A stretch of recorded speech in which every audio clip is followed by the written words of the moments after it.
Pour nous de l'opposition, le discours est limpide et ses intentions sont déjà connues. Et les actes sont posés parce que faire une adresse à la population, c'est déjà un acte en droit pénal. C'est un acte.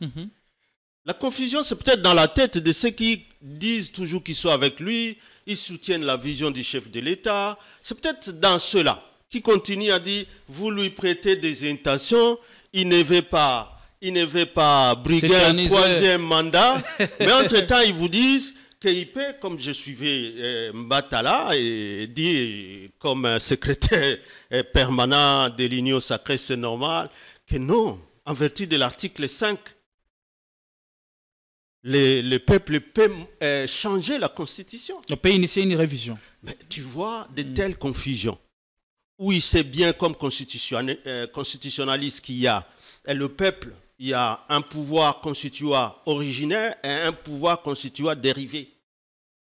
Et que ce qui est prévu à l'article 218, c'est le pouvoir constituant dérivé, selon la volonté du pouvoir constituant originaire, qui lui était là en 2005 et qui ne revient pas prendre l'épée pour assassiner son enfant.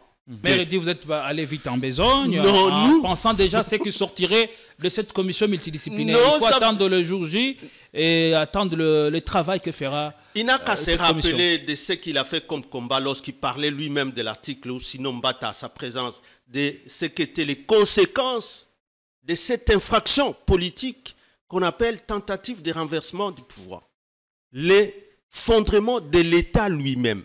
Après la présidence, Joseph Kabila a décidé de rentrer aux études pour parfaire ses connaissances. Et on a vu le mémoire qui est très très bien élaboré. Mais aussi, on n'a pas envié peut-être aux universités européennes et américaines. Mais il a fait ici en Afrique, précisément à l'université de Johannesburg. Voilà, ça représente beaucoup de choses pour le Congolais. Et aussi un message qu'après la présidence, on peut bien faire autre chose. Oui, l'université c'est bon, mais c'est d'abord un travail personnel.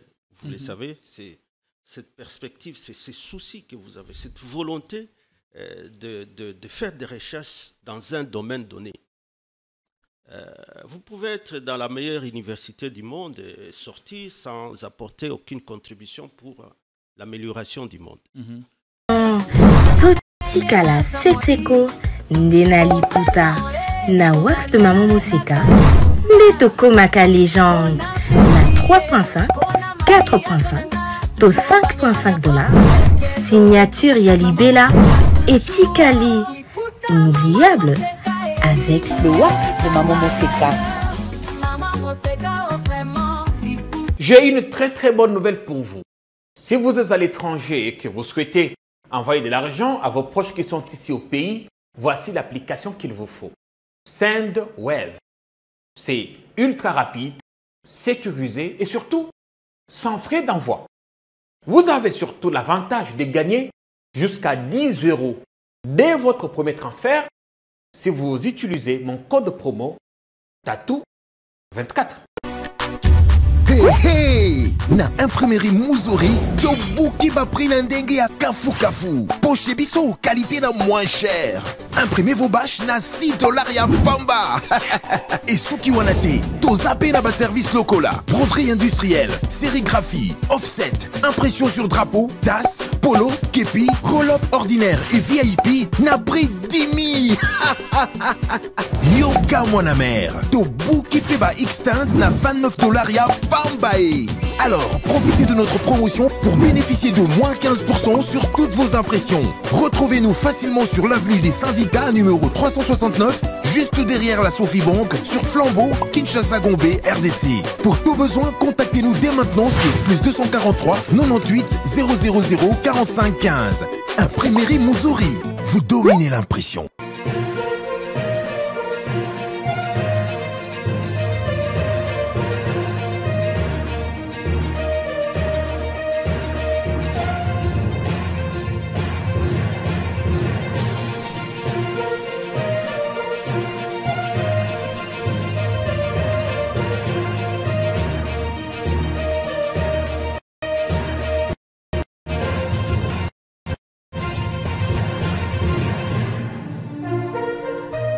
Bonjour et bienvenue sur Politikon.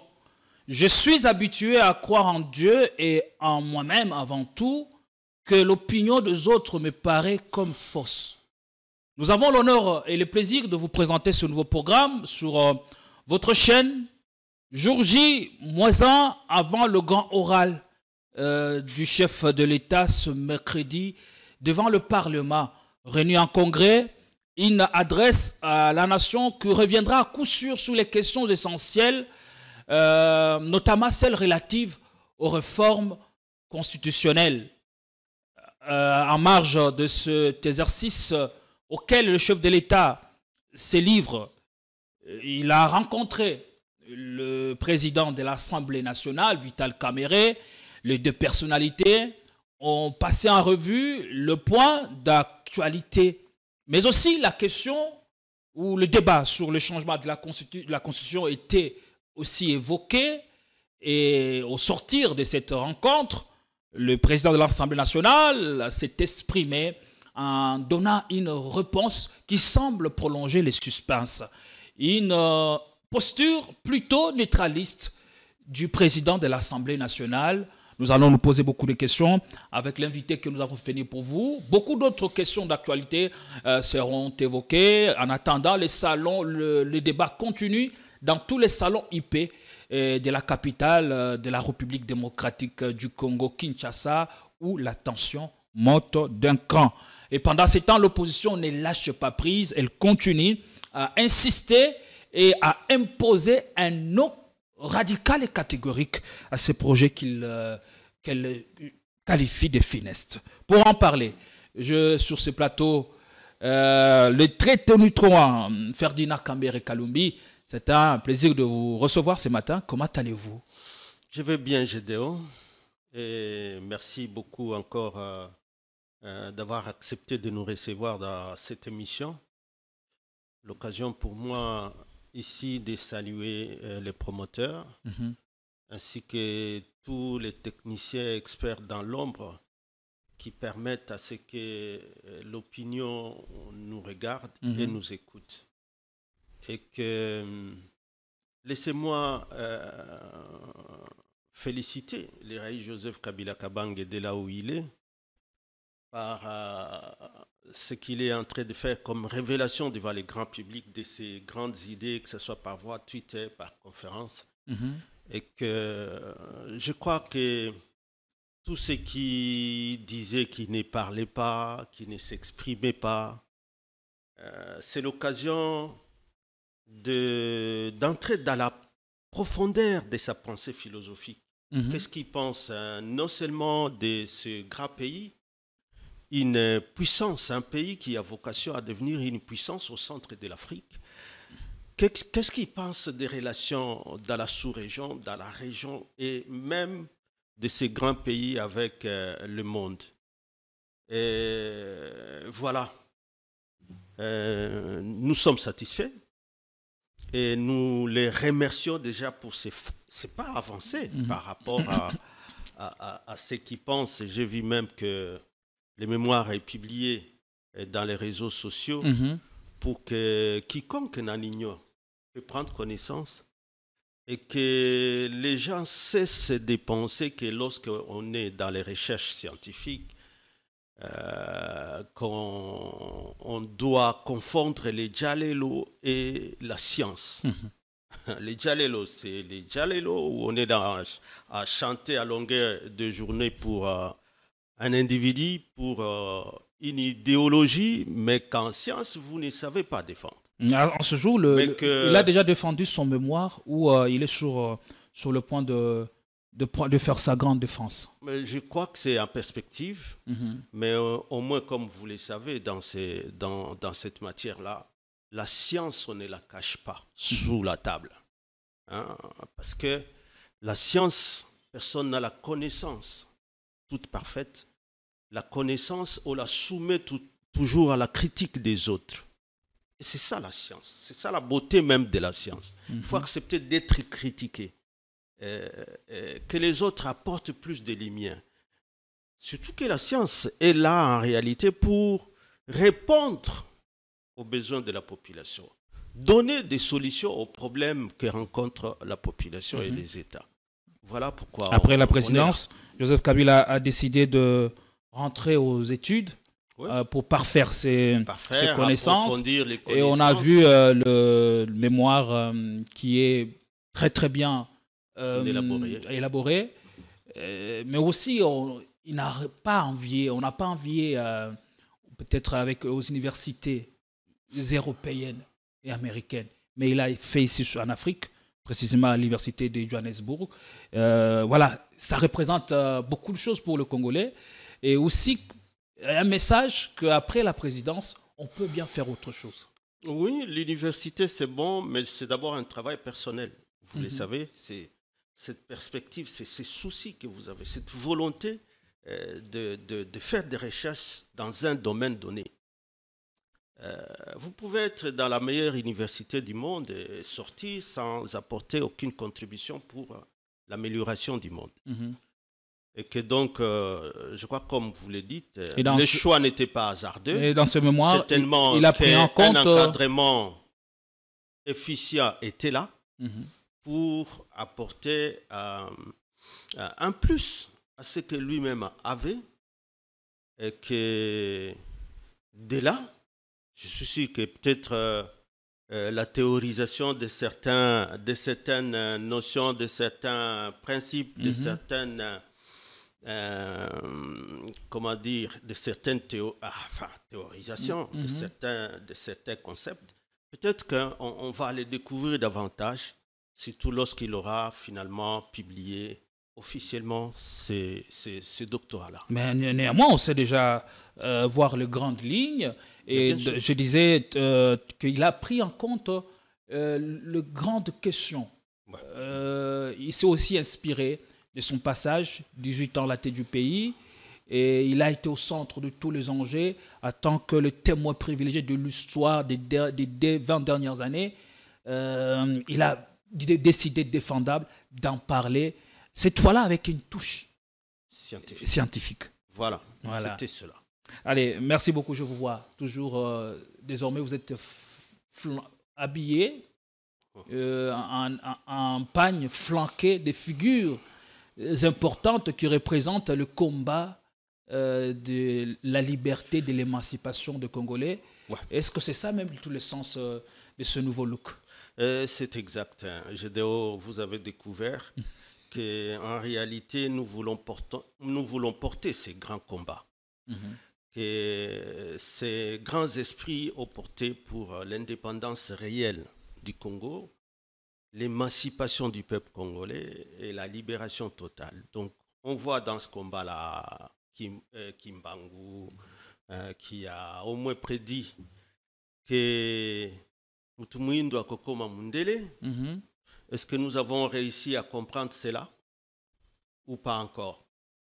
Au moins, on voit les Patrice Emery Lumumba, on voit Mzee, on voit plusieurs autres héros, comme les cardinals, je les cite souvent, Malula, je vois l'archevêque Monseigneur Catalico et bien d'autres, peut-être que nous ne savons pas citer, et qui sont des martyrs. Je peux parler aussi de ceux-là qui ont donné leur vie pour la croyance à des valeurs supérieures qui guident un peuple, qui guident une nation. Nous étions en train de célébrer, je crois, le lundi passé, la serre à Noirité. Tout à fait. Nous avons à l'Équateur Bakanja. Et bientôt, au Nord Kivu, on a Bonachui, comme Bienheureux aussi. Tous ces hommes qui ont crié aux valeurs, qui croient que la société, en réalité, est gouvernée par des valeurs. Et lorsqu'on ne croit plus aux valeurs dans une société, on creuse sa propre tombe. Alors, on creuse sa propre tombe. On rentre dans ce qu'on appelle l'effondrement de la société même. Je voudrais bien rappeler ici le professeur qui nous a quitté, Pierre Akele.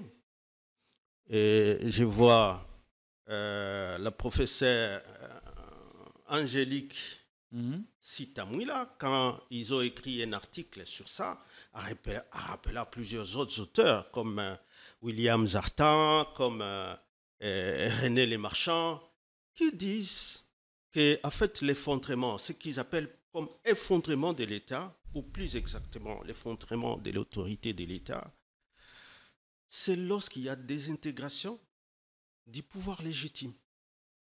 C'est là où, Gédéon, vous voyez tous ces combats. Parce que lorsque nous ne croyons même plus aux valeurs qui doivent guider notre République à travers cette constitution du 18 février 2006, et que vous voyez les gens se présenter dans la toge des professeurs d'université, mais qui en réalité, les discours qu'ils avaient hier et qui reprenaient les valeurs qui sont inscrites dans la Constitution, que le constituant de 2006 a voulu protéger par le droit pénal. Vous ignorez tous les autres professeurs, par exemple, du droit pénal qui en ont parlé et que vous avez repris hier.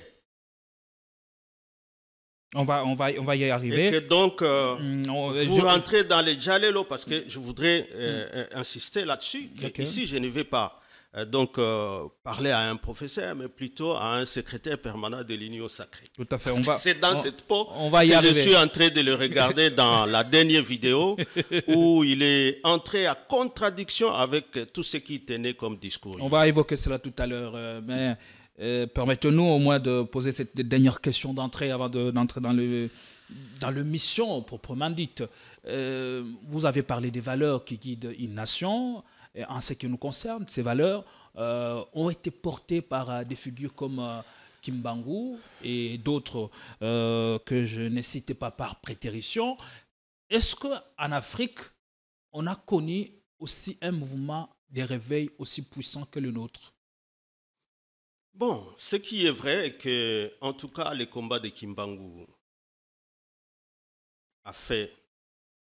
a traversé toute des années, toute l'Afrique et même le monde, et que Lumumba, qui a suivi après l'indépendance, a traversé toute l'Afrique, les Kwame Nkrumah, et vous rencontrez les noms de Lumumba à travers l'Afrique et même dans le monde.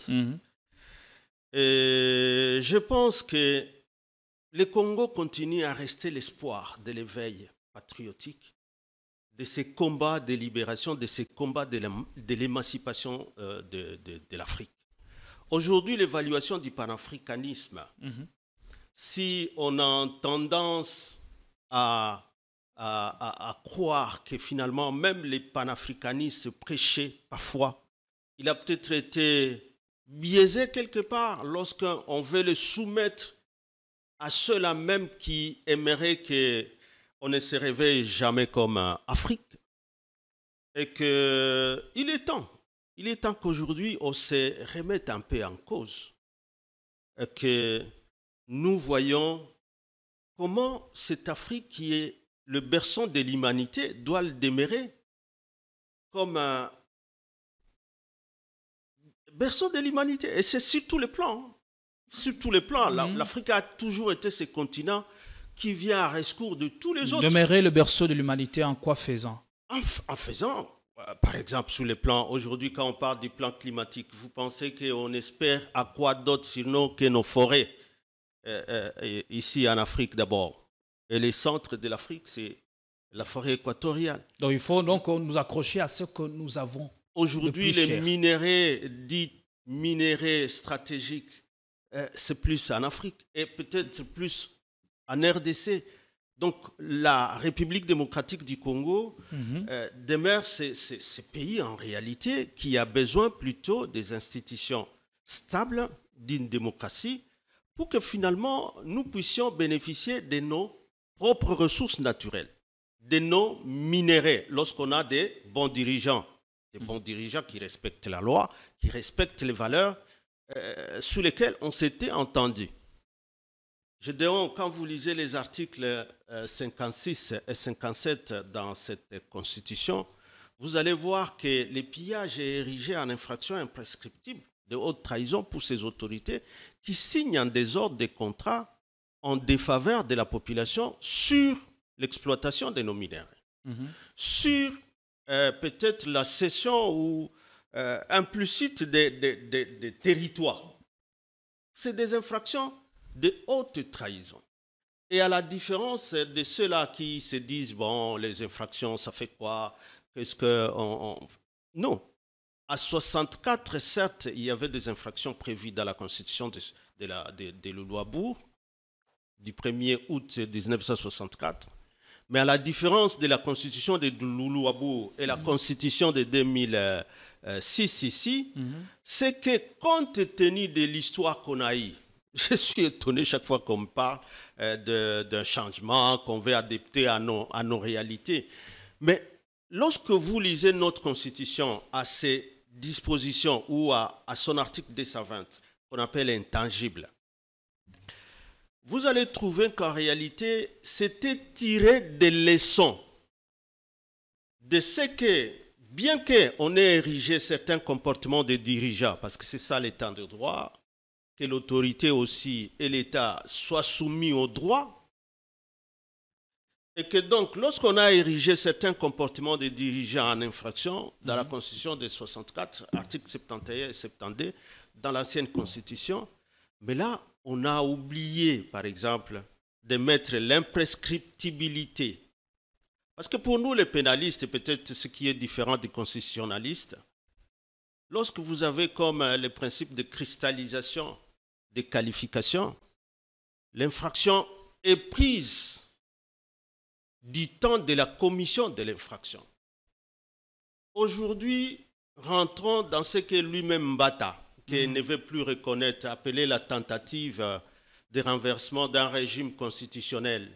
Parce que ça ne va que nous ramener dans ce que nous venons de dire ici, l'effondrement de l'État.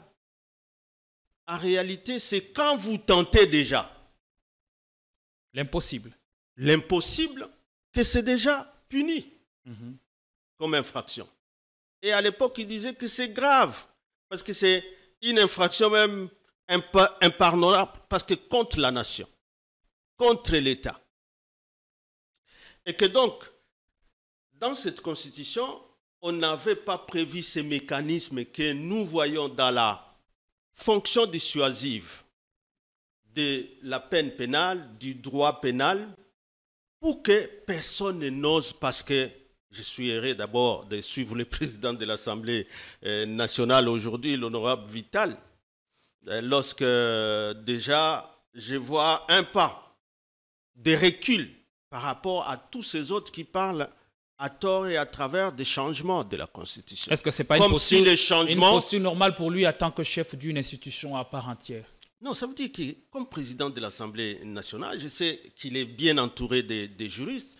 Et puis, il était quand même aussi dans ces processus-là, des négociations, la guerre contre les RCD, Sun City, jusqu'à aujourd'hui. Il a été quand même dans ce combat. Ce que représente cette constitution. Oui, il était dans ce combat jusqu'à même, tu te rappelles, même quand le professeur Mbata reprenait, quand ils étaient tous ensemble, les conséquences de la violation de l'article 64. Lui-même, Vital, était derrière. Quand vous voyez la vidéo là, vous voyez le président Vital derrière. Aujourd'hui, comment il sera le premier à soutenir un tel projet et vouloir faire passer l'idée qu'on peut arriver à un changement de la Constitution sans conséquences pénales? Avant d'aller plus loin, on va d'abord prendre... Et que donc, moi, je pense que je salue ici les combats de toute l'opposition, de la société civile, qui Mbata est en train de dénigrer comme il veut, mais il peut dire ce qu'il pense. Mais il le fait comme dialogiste de l'Union sacrée. Heureusement que je comprends qu'il n'est pas suivi des autres, parce qu'au moins les autres essaient de nuancer. Essaient de comprendre qu'il y a des conséquences et des conséquences imprescriptibles. On va aller étape par étape avec parce que ça doit avoir un caractère pédagogique. Tout à fait. On prend d'abord la réaction, la récente sortie médiatique du professeur André Mbata sur les antennes de la chaîne nationale. Au cours de cette interview, il est revenu sur un certain nombre de choses. Avec la complicité de la régie, on prend Mbata, puis on va demander ce qu'en pense l'invité. Et je crois dans son article, Le professeur Bongoli revient également sur la thèse de l'un de nos jeunes collègues, le professeur, c'est Francis Kalumbo, qui a fait une thèse à l'UPN. Il revient également sur le procédé de rédaction, lui qui trouvait que l'idée partie de Liège, et que Liège, c'est une université avec une idéologie colonialiste. On n'entre pas dans ces débats-là. Ce sont des universitaires qui l'ont dit. Il y a combien de sociologues plus outillés que les autres? Donc voilà, il y a eu le professeur Mabaka, oui. La 4e République. Il y en a d'autres qui pensaient qu'on ne devait pas réviser, qu'on ne devait pas changer. C'était un débat scientifique. Cela s'est fait il y a 10 mois. Donc aujourd'hui, ce sont même des universitaires qui ont dit que c'était une constitution des belligérants. Et si vous entendez les gens qui s'en prennent à certains leaders politiques, d'autres qui essaient d'importuner le président de la République, mais ils comprennent donc que des professeurs d'université eux-mêmes l'avaient dit. Le professeur Bongoli, s'il faut revenir à son article, les gens liront. Il a dit: j'étais au Parlement. Je n'ai même jamais vu ce projet-là. L'autre sociologue, Yumen Koko, il a étudié sur le mot en bas le temps, il a étudié ce qui s'est passé en mort du temps de la conférence. Il dit: mais on ne comprenait rien, on a adopté. Donc je ne veux pas là-dedans. Ça c'est autre chose. Mais des universitaires et des grandes renommées, c'est que tout ce que nous avons de meilleurs se sont prononcés sur la question. Et le professeur Ndjoli était là. Le professeur Ndjoli, Jacques Ndjoli, c'est l'un des grands constitutionnalistes de ce pays que tout le monde connaît. Il a dit qu'il faut une lecture ou une réécriture de cette constitution. Alors faut-il réviser ou changer carrément cette constitution du 18 février 2006? Vous allez un peu vite. Voilà. Je vais utiliser 3 articles pour cette émission, pour que les gens comprennent. 1. La constitution est révisable. L'article 218. Elle prévoit elle-même les mécanismes de sa révision. Qui peut initier une révision constitutionnelle dans notre pays? L'article 218. 1. Le président de la République. 2. Le gouvernement après en avoir délibéré en Conseil des ministres. 3. Chacune des 2 chambres du Parlement, l'Assemblée nationale ou le Sénat, s'exprimant par la majorité de ses membres. 4. La population. Une fraction de 100 000 personnes qui font la pétition. Il n'y a que ces groupes-là qui peuvent initier une révision constitutionnelle. Et pour le moment, il n'y a que les chefs d'État qui se prononcent. Et quand c'est fait, qui juge du bien fondé? On soumet par là. C'est le Parlement qui juge du bien fondé. Ce n'est pas une opposition. Non. Ce ne sont pas des ONG ou la 5O ou autres qui décident du bien fondé. L'article 218 est clair. Qui décide du bien fondé? Parce qu'on entend souvent, et on a entendu beaucoup de questions. Est-ce qu'il y a opportunité? Mais vous posez la... Voilà, Mbata pose la question de savoir quelle est la contribution de l'opposition dans ces débats. Il a l'impression que l'opposition est désarçonnée. Aujourd'hui, on n'a que l'opposition de Facebook et de TikTok. Il évoque beaucoup de choses, que la Constitution est révisable et on peut la changer. Qu'est-ce que vous en dites? Bon, je l'ai suivi, mais comme je venais de le dire ici, j'ai suivi plus un dialogiste qu'un professeur. Un dialogiste, parce qu'il confond beaucoup de notions. Il s'est dit être dans la peau des scientifiques. Dans l'intérêt de satisfaire les discours, d'essayer de rencontrer Kabouya. Ok. D'essayer de rencontrer Kabouya ou les désidératas de Kabouya ou du président de la République, parce qu'on les a laissés, et les scientifiques, les ont laissés commencer un débat et on veut recourir aux scientifiques après. D'abord, c'était un débat lancé par les politiques. Par les politiques. Et lancé dans le média, révision, changement. Révision, cette confusion a continué. On s'accrochait sur un article 51, on change lorsqu'il soit à court d'arguments, on change, on va sur un autre article. Dernièrement, c'était l'article 217, mais en réalité, qui n'avait rien à dire. Et j'ai souvent dit, Gédéon, tous ces articles sur lesquels les Kabouya et les autres affidés, tous les courtisans du régime voulaient s'accrocher, ce ne sont pas des dispositions intangibles. Et donc, pour les réviser, comme il dit, Vital l'a rappelé aussi, la révision n'est pas un tabou. Mais il y a toujours dans toutes les constitutions... Mais Vital est allé dans le sens contraire en parlant de la révision et non du changement. Mais c'est ce que je dis. Ça veut dire que la révision qui n'est pas un tabou, il y a des règles pour réviser. Et ces règles ont des limites. Par exemple, pour les moments, je vois des déclarations des partis politiques de l'opposition, tous ils disent non, la révision n'est pas un tabou. Mais tout le monde le sait, vous l'apprenez à qui? Apprenez ça peut-être à Kabouya. Mais nous, on sait que ce n'est pas un tabou, que c'est réglementé par l'article 218. Mais qu'en dehors de ça, il y a l'article 219 qui fait une limitation par rapport au temps et aux circonstances. Comme les circonstances de guerre. Quand il y a guerre, vous ne pouvez pas parler de la révision. Et c'est même une honte pour ce pouvoir de parler de la révision et de tous ces partis politiques de l'Union sacrée qui continuent à faire des déclarations dans les médias. Nous soutenons la vision, nous attendons la création de la commission multidisciplinaire. Il y a un pas que le président de l'Assemblée peut-être vient de faire en disant non, ça ne sera pas une commission de la majorité, ça sera une commission de l'opposition. Mais nous, de l'opposition, en tout cas, ce qui concerne mon parti, vous n'êtes pas concerné? Je sais qu'on n'est pas concerné. Encore une fois, comme ils sont allés aux élections, ils vont encore recruter des opposants pour dire, bon, ok, on est avec ceux-là, pour faire une commission de ce genre-là. Est-ce qu'il peut donner la base constitutionnelle où il est autorisé au président de signer ou de créer une commission qui va réfléchir sur les changements de la Constitution? Et comment cette commission sera mise sur pied? À imaginer. Et quel sera le statut juridique de cette commission? Quel sera le pouvoir qu'aura, les attributs qu'on va donner à cette commission-là, sans tomber à l'article 64 alinéa D, qui est une tentative du renversement d'un régime constitutionnel. Ce que nous avons appelé ici, et les autres professeurs pénalistes qui appellent ça l'effondrement de l'État lui-même. C'est-à-dire même des institutions qui sont mises en place par cette Constitution. C'est ça les fractions qu'il y a ici.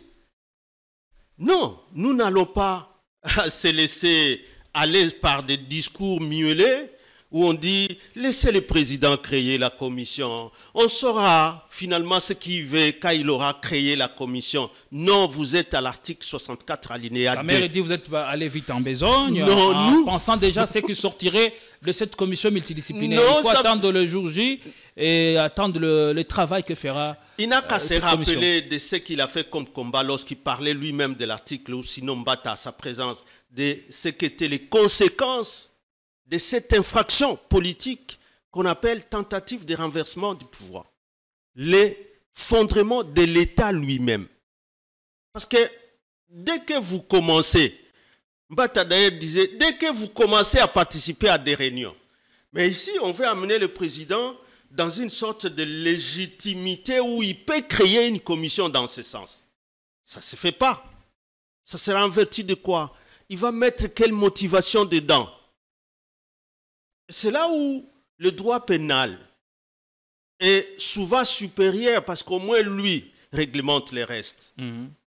Et que donc, ici, la Cour constitutionnelle qui est la juridiction pénale pour connaître des infractions commises pendant ces fonctions du président et du Premier ministre, c'est à la Cour de faire jouer, comme j'ai dit ici, les fonctions pénales.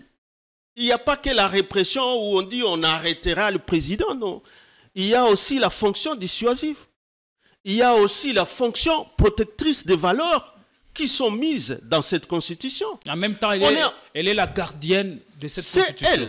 C'est elle. Parce qu'on a l'impression que les gens veulent faire croire que c'est le président qui est, comme il a dit, à Lubumbashi. Tout le monde est en train de fuir.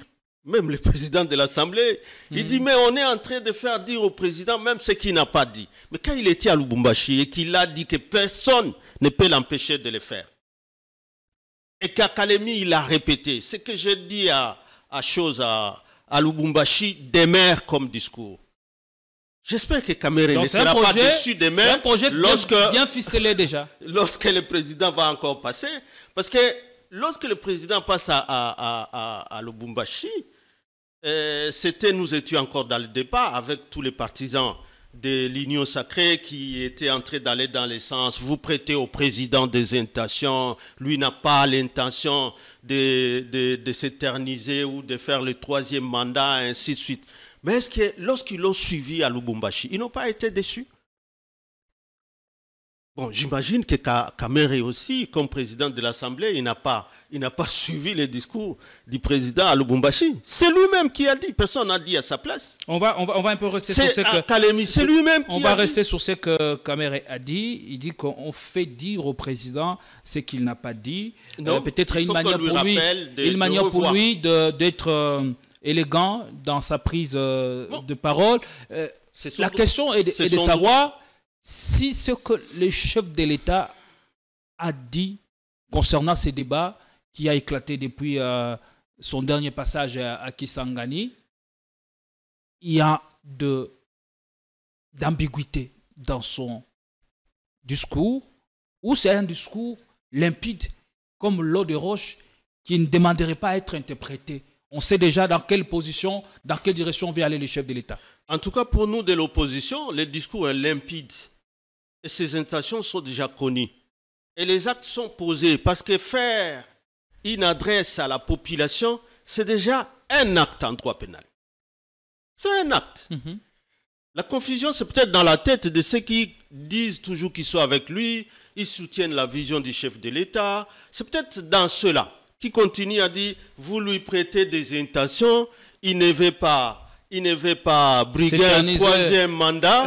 Mais entre-temps, ils vous disent qu'il peut, comme je suivais Mbatala, et dit comme secrétaire permanent de l'Union sacrée, c'est normal, que non, en vertu de l'article 5, le peuple peut changer la Constitution. On peut initier une révision. Mais tu vois de telles confusions, où il sait bien comme constitutionnaliste qu'il y a, et le peuple, il y a un pouvoir constituant originaire et un pouvoir constituant dérivé. Et que ce qui est prévu à l'article 218, c'est le pouvoir constituant dérivé. Selon la volonté du pouvoir constituant originaire, qui lui était là en 2005 et qui ne revient pas prendre l'épée pour assassiner son enfant. En tout cas, c'est le premier constitutionnaliste. Évidemment, il a dit qu'il a écrit, je voudrais bien lire son livre où il a vu ça, où il a écrit que les constituants originaires, dès qu'il met en place une constitution, celle est au-dessus, c'est vrai, mais pas pour l'assassiner. Il se met à l'avant-garde pour le protéger comme pouvoir constituant dérivé. Mais c'est pour le réviser. Parce qu'un enfant, dès que vous le mettez au monde, vous devez le soigner. Vous devez toujours considérer que nous sommes dans un climat chaud, lui acheter des vêtements adaptés. Nous sommes dans un climat froid, lui acheter des vêtements pour le froid. C'est ça la révision. Et lorsqu'ils disent, mais qui a dit aux gens qu'on ne peut pas réviser et qui lui a dit que nous, de l'opposition, nous ne savons pas que ça doit être révisé? Ça doit être révisé, mais dans quelles conditions? Il y a des limites pour réviser cette constitution-là. Par rapport aux circonstances au temps, il y a des limites par rapport aux matières. Et les matières qui ont été choisies pour nous, et là, quand ils étaient à l'opposition, ils reconnaissaient ça. Mais aujourd'hui, ils commencent à dire l'article 220, c'est un fourre-tout, on peut toucher. Non, monsieur. Parce qu'on sait que dans la constitution de 1964, vous avez touché parce qu'il n'y avait pas de matière verrouillée. Le constituant de 64 n'avait pas verrouillé. Et pourquoi des matières verrouillées cette fois-ci?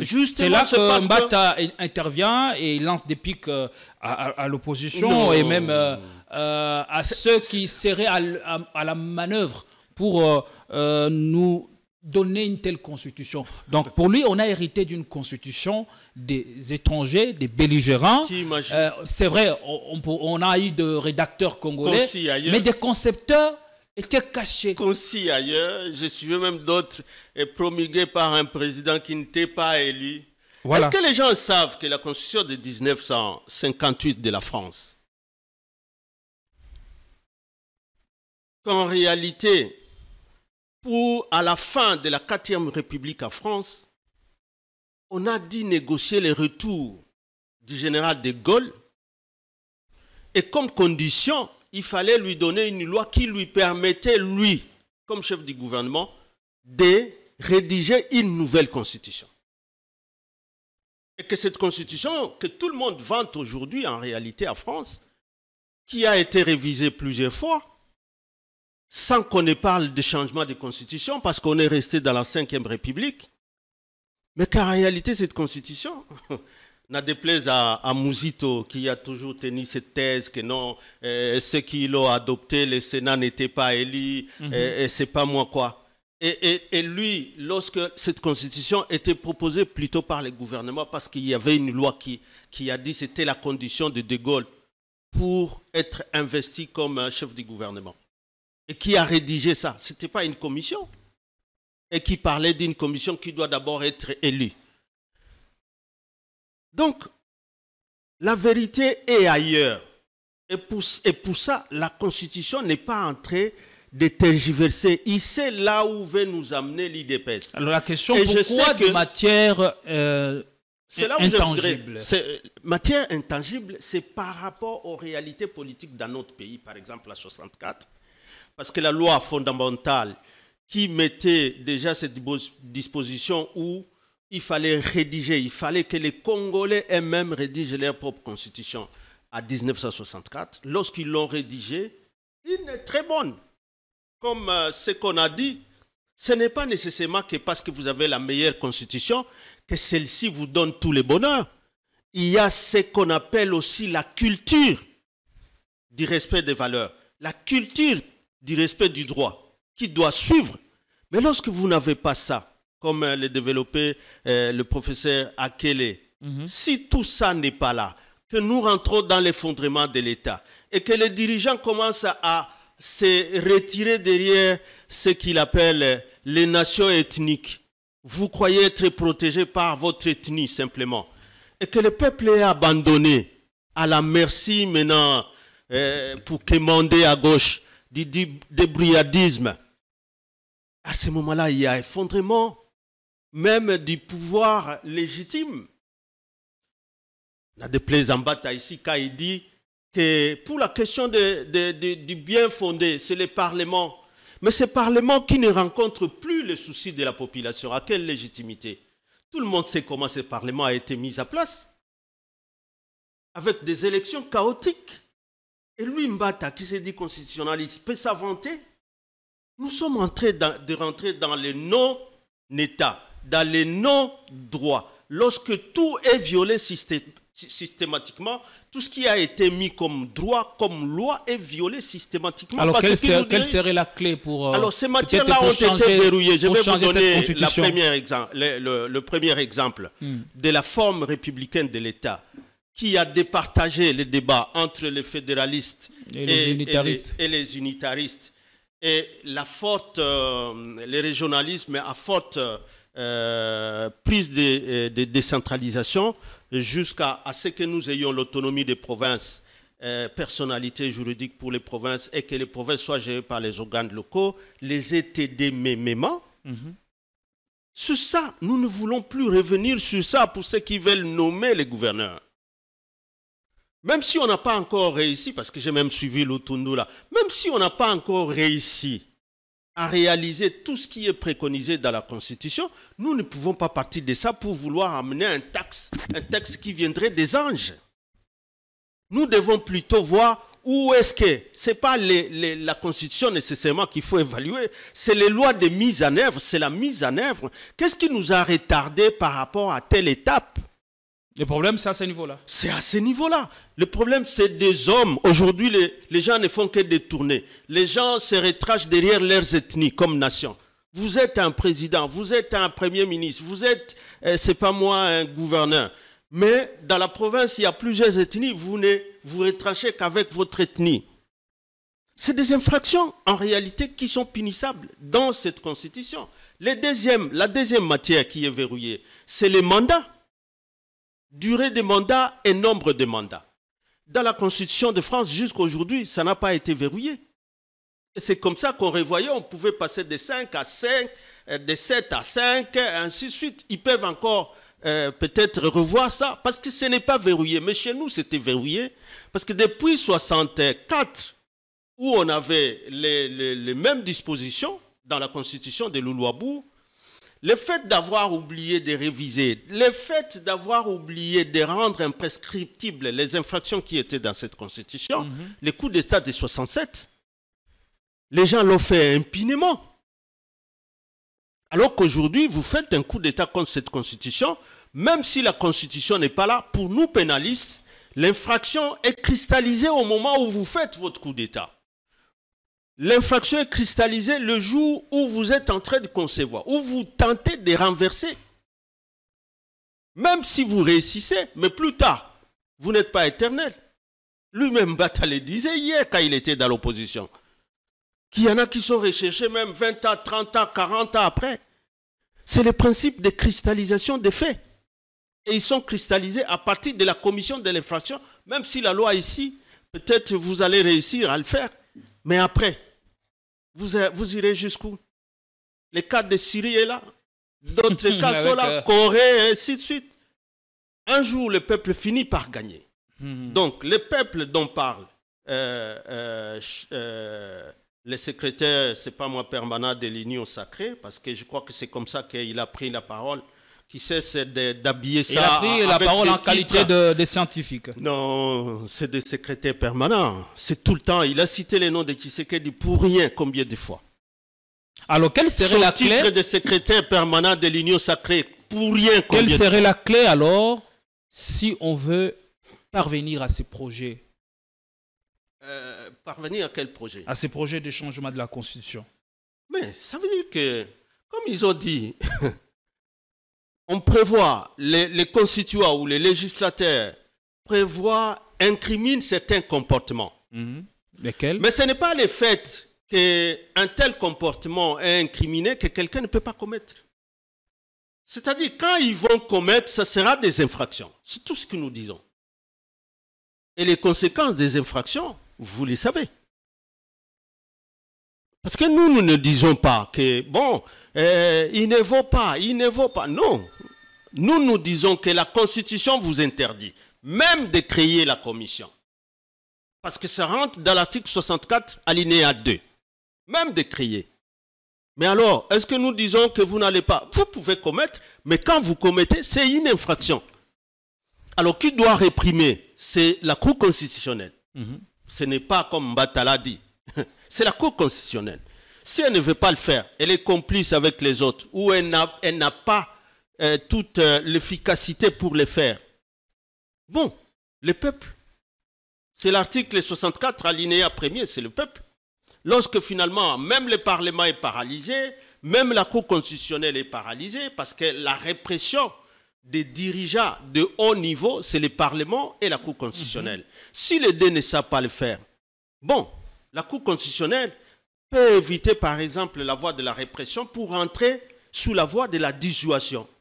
Et la dissuasion, au lieu que, par exemple, c'est une suggestion, au lieu, par exemple, qu'ils pensent que c'est le président qui doit créer, comme je suivais le président Vital, qui dit que le président va créer une commission, mais ça ne sera pas qu'une commission de la majorité. Mais à ce moment-là, il faut éviter que ce soit le président qui crée. Il faut peut-être passer par la Cour constitutionnelle, qui vous dira, qui vous lira et qui vous dira ce que dit la Constitution. Qu'est-ce que vous redoutez? Nous, on redoute rien. Le pays a besoin d'être gouverné par des gens qui respectent les valeurs républicaines. Le pays a besoin d'être dirigé par les gens qui ont une vision pour ce pays. La population souffre. Est-ce que vous savez que à l'Est, là, la guerre a repris? Parce que chaque fois qu'ils se reposent, c'est quand eux-mêmes veulent se reposer. Mais tout simplement, depuis qu'on a commencé à parler d'une rencontre à Luanda, je crois. Programmée pour le 15 décembre, pour le 15. à Luanda. Brusquement, on a vu des attaques des uns des autres à Lubero là-bas, alors que bon, ça n'avance rien du tout. Alors, ça n'avance rien, c'est toujours perpétré enfoncer la population dans la misère. Les gens qui se déplacent à tout moment, alors qu'en réalité, il n'y a pas la volonté de se battre. Je ne suis pas votre co-débatteur, mais permettez-moi de cheminer les débats. La question vous est posée, pourquoi vous vous opposez à ces projets? Peut-être vous vous appuyez sur la Constitution, sur ce qu'elle dit. Nulle part, la Constitution n'a prévu le mécanisme de son changement.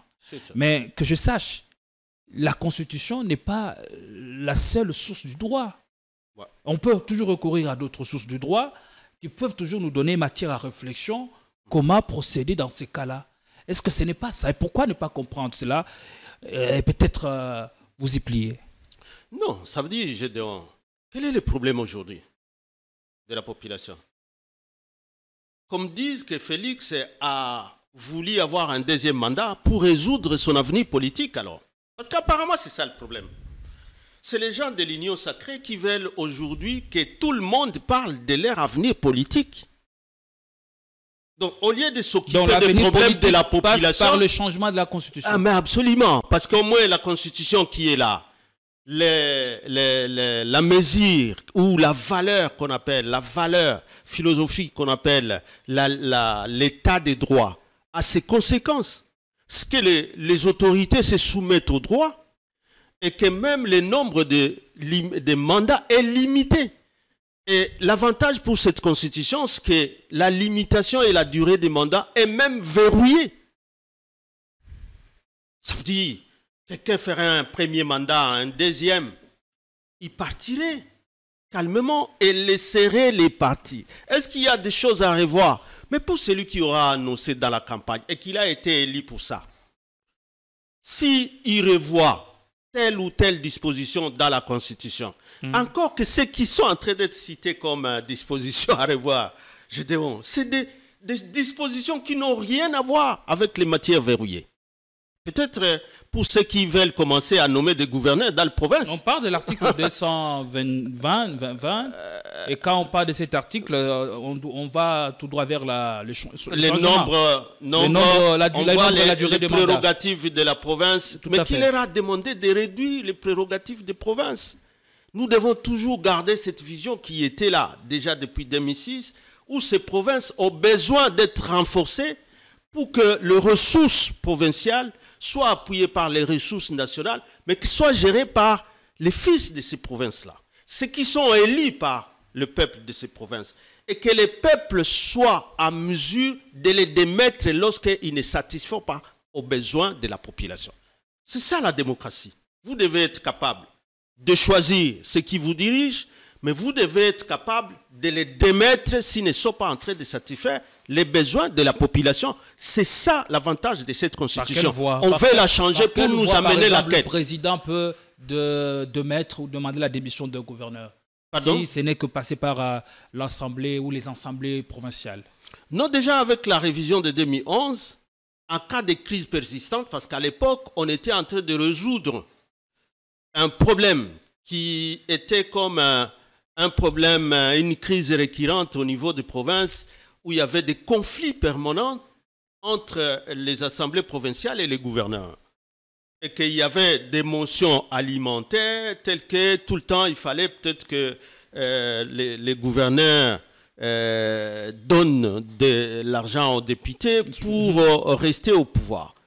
Alors pour résoudre cette question-là, il a été donné au président par la révision de pouvoir on lutte avec ces démons jusqu'à ce jour. Suspendre soit le gouverneur, soit le président de l'Assemblée nationale à cas de crise persistante. Il ne le fait pas de n'importe quelle manière.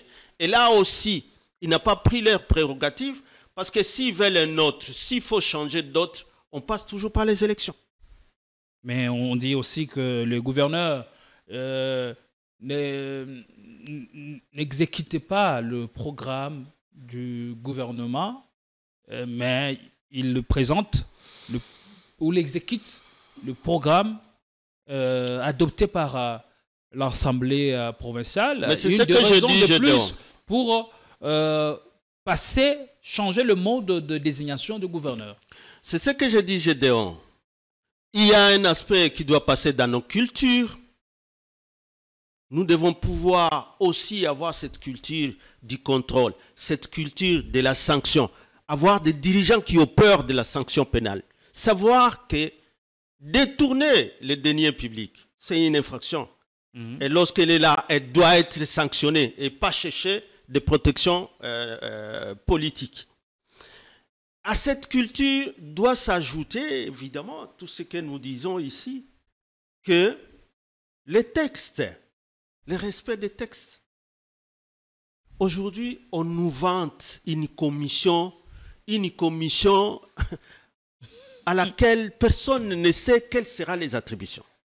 Et même quand il vous parle des changements de la Constitution, personne ne vous dit « voici la Constitution que nous voyons meilleure que celle-ci ». Ce serait facile de la lire aussi. Mais toutes ces personnalités de l'Union sacrée, tous, comme si on les a obligés de faire des déclarations, nous, parti Songolo, nous nous engageons derrière la vision, nous attendons que le président crée la commission et puis on pourra se prononcer. C'est dans notre culture. Tous, hein? C'est dans notre culture, malheureusement. C'est quelle constitution? Vous pensez que tout ce qu'il y a comme projet déjà qui a défilé ici, qui n'est que la constitution du impère de 1967, ce qui est en train de passer, on va supprimer le Sénat, on va commencer à nommer les gouverneurs, il n'y aura pas de premier ministre. Mais on a vu ça ici, avec les Kengo commissaires d'État, et on a vu ça. Dans quel but on veut supprimer toutes ces institutions dites budgétivores? Mais c'est pour rentrer dans les impairs. Et les impairs le plus fort. Qui a envie de rentrer là-bas? Peut-être les enfants qui n'ont pas vécu ça. Mais nous, de l'opposition, nous sommes dans l'obligation de dire l'histoire constitutionnelle de notre pays. À l'opposé, on dit le bien fondé de cette suppression, c'est pour réduire le train de vie des institutions. Et tous les détournements qu'il y a. Aujourd'hui, les gens sont impayés. J'ai vu les professeurs en toge en train de marcher sous la rue. Ça fait l'honneur à tous ces gens de l'Union sacrée qui sont aussi professeurs de voir leurs collègues. C'est l'occasion pour moi ici de rendre hommage à un grand professeur qui est le chef de mon département, le professeur José Tassoki, qui nous a quittés. Ainsi que tous les autres ailleurs peut-être. Ces cris, paix à son âme, ces cris qui sortent de ces grands esprits, qui ont quand même beaucoup fait pour nous former et continuer à nous former. Mais entre-temps, que ce soit quand même des professeurs qui sont toujours autour des chefs d'État, du Premier ministre, du président de l'Assemblée, et qui soient encore le premier à être martyrisé. Et qu'est-ce qu'ils disent aux chefs? Ah, mais c'est ça, c'est ce que je dis ici. Mais comme à tout le monde, comme si plus personne n'a la personnalité, nous, parti tel, nous nous engageons, nous soutenons la création de la commission. Mais c'est une infraction, vous l'induisez en erreur. Allez, bien merci Ferdinand Cambéré. On va prendre la vidéo d'un autre professeur. Lui, ce n'est plus à présenter au regard de son passé politique dans l'Agora, dans le Bicocos politique congolais. Il s'appelle Émile Bongeli. Il a eu aussi voix au chapitre par rapport à la question qui se pose avec acuité chez nous en République démocratique du Congo. Écoute Émile Bongeli, puis on revient. Alors, bon, changement de la Constitution, c'est le thème de l'ère. Bon, je vais vous répondre en deux temps. D'abord comme politicien, n'est-ce pas? Un politicien ne projette jamais le changement d'une constitution sans avoir un intérêt, n'est-ce pas? Je vous le dis parce que moi je l'ai fait aussi, n'est-ce pas? Nous avions changé la constitution deux tours à un tour, n'est-ce pas? Ce n'était pas parce qu'il y avait un problème d'argent ou pas, c'est parce que nous avions intérêt à ça, n'est-ce pas? Quand nous avions formé l'ANP, à l'IM de la majorité présidentielle, nous avions un seul candidat et les autres avaient plusieurs candidats. Alors nous nous sommes dit, si Au premier tour, nous n'aurons pas 50%. Nous aurons dans les quarantaines. Nous serons premiers, mais nous aurons dans les quarantaines. Et si au deuxième tour, tous les autres se rallient contre nous, nous risquons de perdre. Par conséquent, allez, un tour, le premier qui gagne, c'est celui qui passe. Vous croyez que c'était innocent, n'est-ce pas? Et les discussions actuelles, ce sont des discussions de politiciens, n'est-ce pas? Des discussions de politiciens.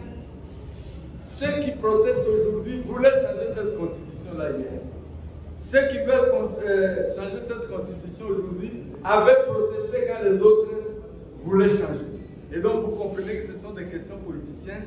Malheureusement, les batailles politiques ici ne prennent pas en compte les besoins de la communauté. Ce sont des batailles de sorciers, n'est-ce pas? Dans le cadre d'un État sorcier. Et donc, vous comprenez ce que je veux dire. Donc ça n'a rien à voir avec le développement du pays. Et donc, dans cette discussion-là, n'essayez pas de mettre ça sur le plan scientifique. Mettez-vous seulement du côté de tel parti ou de tel parti pour être pour ou contre. Maintenant, je vais vous répondre comme scientifique, étant donné que j'ai toujours été un anti-occidental. Voilà, avant de revenir sur ce que disait le professeur Émile Bongeli, qui désormais a traversé de l'autre côté de la rive, vous avez parlé tantôt de la praxis politique, de normes et de la rigueur qui doivent nous guider en tant qu'hommes d'État ou en tant que peuple ou en tant que citoyen et que sais-je. Donc, changer les tests. Si on ne change pas la pratique politique, ça reviendra à faire du surplace. Mais les tests sont aussi importants pour qu'il y ait des coercitions. Et si on se rend compte que cette constitution est surannée, dépassée, et qu'il faut à tout prix l'adapter aux réalités actuelles, mais pourquoi ne pas tenter, front commun, essayer de réfléchir sur le devenir du pays? Je viens de suivre le professeur Bongeli qui était avec nous. Vous dites qu'il a traversé. J'ai vu le professeur Mbata se référer à lui plusieurs fois. Mais j'ai aimé sa phrase où il dit c'est un combat des sorciers. La bataille politique. La bataille politique, c'est un combat des sorciers. Et il ne faut pas voir la science, il ne faut pas le voir sur le plan scientifique. Est-ce que c'est la pure vérité venant de lui? Non, ça veut dire que moi je voudrais simplement rappeler. Parce que la plupart de tous ces gens qui sont dans l'Union sacrée, ils étaient à la conférence nationale souveraine. On a fait 6 ans, ils n'ont jamais été capables de mettre à place une constitution. 6 ans, j'adore. Si on a eu cette constitution, vous avez déjà reçu le professeur Mampouya ici, où il vous dit que cette constitution-là, dans le fond même, c'est plus, pour ces dispositions verrouillées, c'est plus l'opposition de l'époque qui l'a enrichi. Parce que tout était fait pour que, on dit non, il ne faut pas donner une chance à un Kabila peut-être de faire 2, 3, 4 mandats. Maintenant que Kabila a respecté, pourquoi quand c'est l'opposition qui dit là que Mbata va, comme Djalelust là de l'Union sacrée, va dire bon, ça nous avons dit pour un combat pour ces régimes. Maintenant que nous sommes là, ça n'a plus de valeur. Non, c'est le professeur Bongeli. Ici, ce n'est pas, comment il a appelé ça, ce n'est pas simplement un calcul politicien. Même la révision de 2011, comme il l'a dit. Il y avait des questions qu'il fallait régler. Et pas simplement ce qu'il a développé, c'était sur le plan aussi des finances. Il fallait financer ça parce que la communauté internationale n'était pas prête pour financer ce processus-là. Et ce processus a été financé par nous. Il fallait une grande volonté. Il n'y avait pas que l'aspect passer de la majorité absolue à la majorité simple. Ici, pour éviter ce que le professeur Bongeli est en train de dire, justement, les constituants de 2006 a voulu protéger ces valeurs qui sont dedans par le droit pénal pour que les autorités qui se mettront dans un comportement, justement, rien que vous vous comportez comme un politicien et vous croyez que tout peut changer par rapport à vous, soient punis. Et c'est comme ça que dans l'article 1er de la Constitution, il y a les mots justice dans la devise comme le premier mot dans cette trilogie justice, paix et travail. C'est pour ça qu'on a parlé de l'état de droit, parce que la justice vient non plus simplement, parce que quand je parle souvent justice et plusieurs doctrinaires, c'est souvent le droit pénal qu'on voit. Que ça ne soit plus simplement pour sanctionner que ceux qui volent des téléphones, des bananes au marché parce qu'ils sont affamés et d'autres petites infractions de droit commun, mais que ce soit ceux qui commettent les infractions politiques, surtout pour compromettre un ordre constitutionnel établi.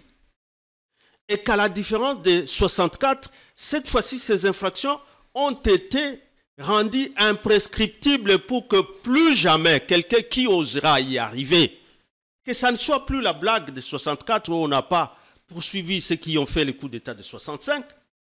Parce que si c'était le cas, même après 67, on devait poursuivre tous ces gens qui étaient là à 64, mais qui ont fait le coup d'État contre la Constitution de 64. Mais que cette fois-ci, avec la Constitution de 66, ce n'est plus simplement sociologique ou politique. Le droit pénal intervient et de manière permanente. De manière permanente. Pour éviter ce qui était arrivé à 76, 65, 67, pour éviter ce qui était là à 60. On aurait dû avoir, lorsque Mobutu démissionne d'IMPR et qu'il perdait toute légitimité, rapidement avoir une nouvelle constitution. Parce que la constitution d'IMPR, l'article 5 dont ils sont en train de se vanter ici, on dit tout pouvoir émane du peuple. C'est le peuple qui est souverain. Cette disposition dans la constitution de Mobutu, c'est l'IMPR qui devenait le peuple. Tout pouvoir émanait du mouvement populaire d'IMPR. Et on veut nous ramener une constitution comme ça, et il y a des professeurs qui se réunissent en association, qui se réunissent, je ne sais pas moi en quoi, pour dire à tout le monde, vous devez vous taire, association telle, vous devez vous taire. On dit que ces débats... Quelle est la valeur d'une institution comme le Parlement? Au sel doctrinaire, au sel constitutionnaliste. Imaginez. Est-ce que vous savez que ceux qui rendent le droit ne sont pas professeurs? Ce sont ceux qui sont juges. Tous les juges, par exemple, ou s'il faut les appeler les membres de la Cour constitutionnelle. Ils ne sont pas constitutionnalistes. Ils ne sont pas nécessairement. Mais pas nécessairement. Pas nécessairement. Il y en a ceux qui sont de l'émanation du pouvoir judiciaire. Et il y en a qui ont gravité au sein du pouvoir judiciaire sans être professeurs. Mais qui ont toutes les qualités d'être des juges importants et qui peuvent conduire la bonne justice dans le droit. Merci. Donc c'est toujours les gens sans argument là qui veulent mettre leur titre auparavant au lieu de donner les principes et les valeurs et les théories scientifiques qui les amènent aujourd'hui. Tout ce qui développe comme discours. Donc quelqu'un peut vous parler pendant 5 heures d'état, mais vous ne verrez même pas là où il vous a donné une théorie ou un principe qui fonde le fait que le président, aujourd'hui ou demain, il va créer cette commission. Alors, vers quoi nous allons maintenant? Parce que face à un pouvoir qui ne veut rien lâcher, qui tient coûte que coûte au changement de la Constitution, même si certains cerveaux du parti présidentiel ont un ton modéré dans ce débat, en appelant les uns les autres à un débat calibré et à éviter toute arrogance ou tout triomphalisme. Vers quoi nous allons justement? Est-ce que l'opposition aura sa contribution dans ces débats ou va faire l'impossible pour renverser les régimes ou renverser la force des choses en présence? Non, le régime se renverse lui-même, Gédéon. Le régime est en train de se renverser lui-même. Parce que ceux qui tentent de renverser le régime, c'est le régime lui-même. C'est là où je comprends les discours nuancés de certains. Peut-être pour appeler les autres, est-ce que vous connaissez les conséquences? Vous créez la commission, elle va réfléchir sur les changements. Quelle sera encore votre légitimité? Pour décider du changement ou de la révision. Oui, à supposer qu'ils arrivent à un aspect. Je ne sais pas. D'abord, créer la commission, elle sera au-dessus du Parlement, au-dessus du président. Parce que quand Mobutu convoque la conférence nationale souveraine, il fallait un débat sur la question de la souveraineté de cette conférence nationale. On est dans le même cas de la commission qui avait élaboré le projet de cette constitution. Alors qu'il y avait un parlement à côté. Là, on revient. Parce que là, c'était des institutions de transition. Elle n'avait pas qualité de nous amener dans ce chemin. Ça veut dire qu'ils vont se considérer comme des institutions de transition. Parce que du jour que le président l'a dit, il est démissionnaire à partir de ce jour-là. Surtout, je comprends ce qu'il les défend pour dire vous lui prêtez des intentions. Tant mieux. Alors, mais vous l'amenez aussi à créer une commission. Mais le jour que cette fois-ci, ça sera un acte signé Gédéon, ce jour-là, il sera démissionnaire. Si les gens ont l'impression que l'opposition est encore disparate, non. L'opposition est encore... Ce qui unisse l'opposition, c'est les comportements de ces régimes. Si eux savaient avoir un même discours et que tout ce qu'ils sont en train de dire était venu d'une intelligence, on ne serait pas dans ce débat. On serait en face d'un gouvernement, peut-être qui essaye de nous défier à trouver des solutions aux problèmes de la population. Mais aujourd'hui, ça sera tout un mandat sur la réflexion du changement de la Constitution. Donc, ils nous amènent tous à réfléchir sur leur avenir politique. Et ils se mettent dans des débats où ils s'attaquent à tout le monde, au cardinal, ils s'attaquent à Monseigneur Cholet, ils s'attaquent à tout celui qui réfléchit, on s'attaque à lui. Mais laissez-nous, dans l'opposition, de réfléchir. Allez, mais vous qui êtes au pouvoir, donnez des solutions à la population. On est arrivé à la fin. Lorsque vous-même, vous nous invitez à des réflexions et vous refusez que les gens réfléchissent, c'est l'injure qui devient l'arme facile. Du pouvoir, l'arrestation, les menaces. C'était quand même des menaces sérieuses quand il dit à Lubumbashi qu'on va commencer à poursuivre ceux qui manipuleront la population. Est-ce que manipuler la population, c'est ça réfléchir? Quand elle réfléchit, ce n'est pas manipuler la population. Quand l'opposition réfléchit, quand l'Église réfléchit, ça c'est manipuler la population. Manipuler la population en lui faisant comprendre que le chef de l'État a l'intention de s'éterniser. C'est de ça qu'il parlait. Je voudrais rappeler que même quand eux-mêmes disent qu'on va créer, parce que le président a le droit de le faire, mais il se réfère toujours quand même à cette même constitution. Parce qu'ils disent non, c'est quand même le président qui a l'initiative, qui a aussi l'initiative, il peut créer la commission. Mais l'article 218 n'a pas dit que avoir l'initiative d'une révision d'une disposition ou deux, ça lui donnait le droit de créer une commission pour réfléchir sur l'ensemble. De la commission est anticonstitutionnelle. D'une commission anticonstitutionnelle. Allez. D'une commission anticonstitutionnelle. Votre dernier mot en 10 secondes. Ce sera la fin de l'émission. Le dernier mot, c'est que je continue à saluer les combats de la résistance de toute la population, de la société civile. En tout cas, on ne se laissera intimider par personne, par des qualités qui va se vanter ici. Je suis professeur ordinaire, je suis professeur. Vous n'êtes que dialogiste dans l'union sacrée. Vous touchez à la Constitution, c'est l'article 64. Si la Cour constitutionnelle ne veut toujours pas jouer son rôle pénal, la Cour a un rôle pénal où il peut interpeller les gens et les appeler, les convoquer pour dire voici une nouvelle crise qui naît. Si elle se laisse entraîner elle aussi dans la crise, c'est moi qui sera emporté. Et pendant ce temps, comment Nanga suit ces débats?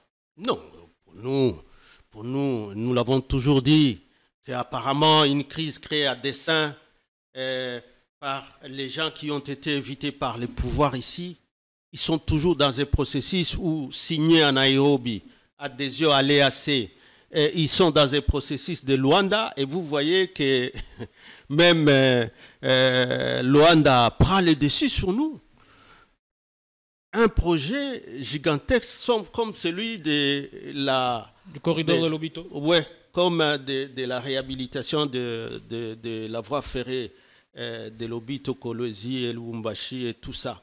Que ça soit signé, que nous soyons comme ceux qui accompagnent les autres, alors que ces infrastructures étaient importantes pour qu'on soit associés.